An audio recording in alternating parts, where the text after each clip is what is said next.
Um professor faz um experimento para demonstrar a relação entre a frequência de oscilação de um pêndulo simples e o comprimento desse pêndulo.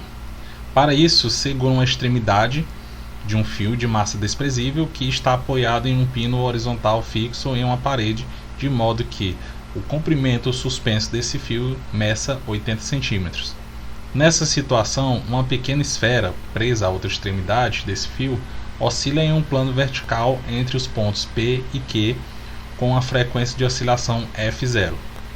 Em determinado instante do movimento oscilatório, o professor puxa o fio movimentando sua mão horizontalmente para a direita com velocidade constante de 20 cm por segundo durante 3 segundos, e o fio desliza sobre o pino.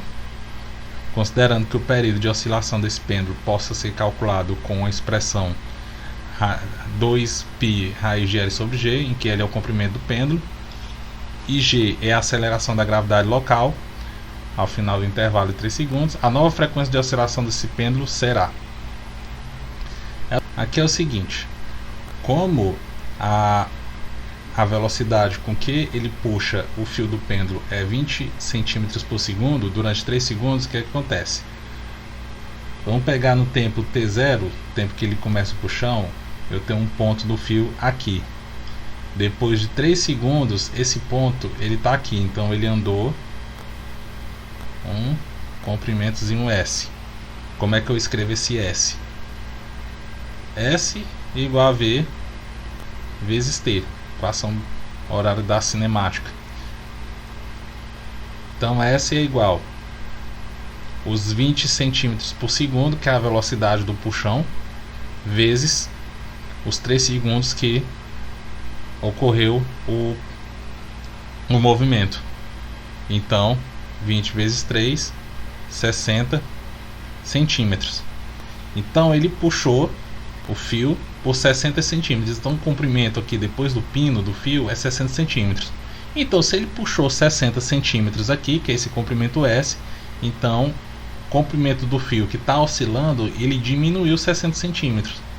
Ou seja, se ele era 80 e diminuiu 60, então a massa aqui do pêndulo ela vai estar a 20 centímetros aqui do pino. 20 centímetros. Se ele cresceu 60 aqui desse lado, então significa que ele diminuiu 60 do outro. Então o novo comprimento do pêndulo vai ser 60 centímetros, vai ser 20 centímetros. Então é o seguinte, eu vou chamar de T0 o período de oscilação do pêndulo antes dele ser puxado, que é raiz de L sobre G, certo?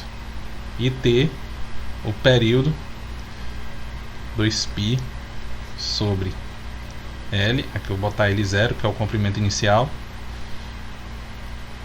L sobre G. Mas quem é a frequência? Ora, a frequência é 1 sobre o período. Então eu vou escrever aqui F0 como sendo 1 sobre 2π raiz de G sobre L0. Aqui da mesma forma, F igual a 2π, aliás, 1 sobre 2π raiz de G sobre L. Eu vou dividir as duas frequências, então vou calcular F sobre F0, que é igual 1 sobre 2π raiz de G sobre L, dividido por 1 sobre 2π raiz de G sobre L 0.